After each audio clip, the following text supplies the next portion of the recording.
বাচ্চা ছেলে কিডনি চলে গেছে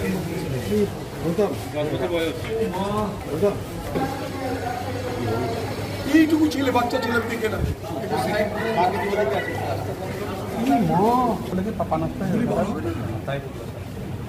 বেটা কি পরে ভাই তোর কি হয়েছে ভাই ওটা হলো ভালো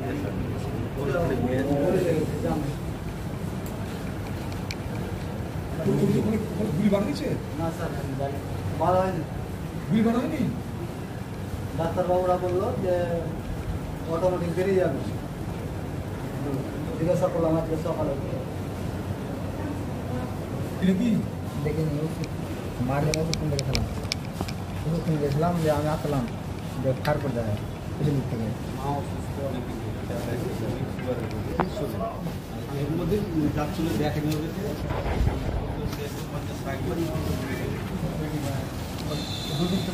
যারা ভাঙচুর করে তারা যারা ভাঙচুর করেছে কথা হচ্ছে ধুলিয়ান শামসেরগঞ্জে যে ঘটনা, সেই ঘটনা বাইরে থেকে যা দেখা যাচ্ছে তার থেকে অনেক গভীর। কিন্তু অনেক মানুষ সেখানে আহত হয়েছে, অনেক মানুষ, তার তথ্য দিচ্ছে না প্রশাসন, সরকার।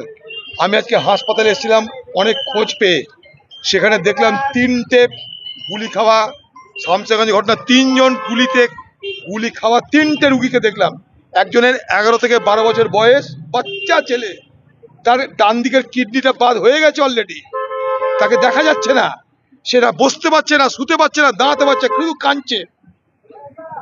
আর 2টো জায়গায় গিয়ে দিলাম, তাদের এইখানটাই একজনের গুলি বেরিয়েছে, আরেকজনের গুলি বেড়া হয়নি।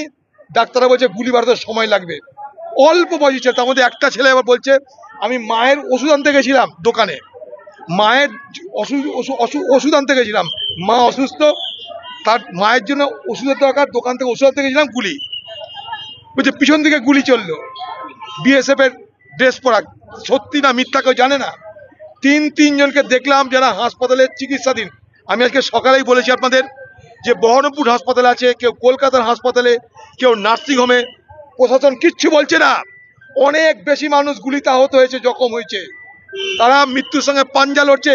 আপনার দয়া করে দেখেছেন বাচ্চা ছেলেটাকে, আমি এক্ষুনি দেখে এলাম, 12 বছর বয়স, সে কিডনি বাদ চলে গেছে এর মধ্যে একটা, তার যে কি কষ্ট কল্পনা করতে হবে না কি করছে সে বাচ্চাটা।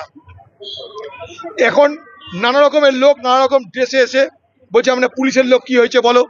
এবার হাসপাতালে যখন চেস করছে পুলিশের লোক আইডেন্টি কার্ড দেখাতে পারছে না।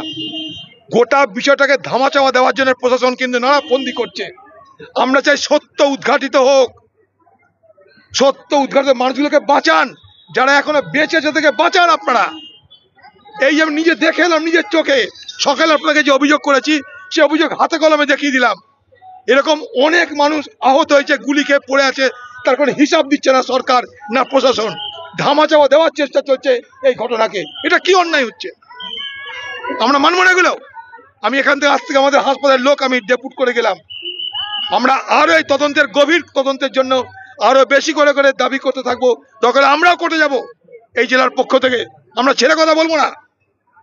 এইভাবে মানুষের মৃত্যু দেখতে পারবো না, যাদেরকে ভর্তি করতে তাদেরকে মারাও যেতে পারে। বাচ্চা ছেলে তো মনে হচ্ছে মারা যাবে। আমি যখন জিজ্ঞেস করছি বাঁচবে কি, বলতে পারছি না ডাক্তার, হ্যাঁ কি না, বুঝে চেষ্টা করছি, ডান দিকে কিডনি বাদ, বাচ্চা ছেলে, সে মারামারি করতে গেছে, এইটুকু বাচ্চা ছেলে। क्या कहेंगे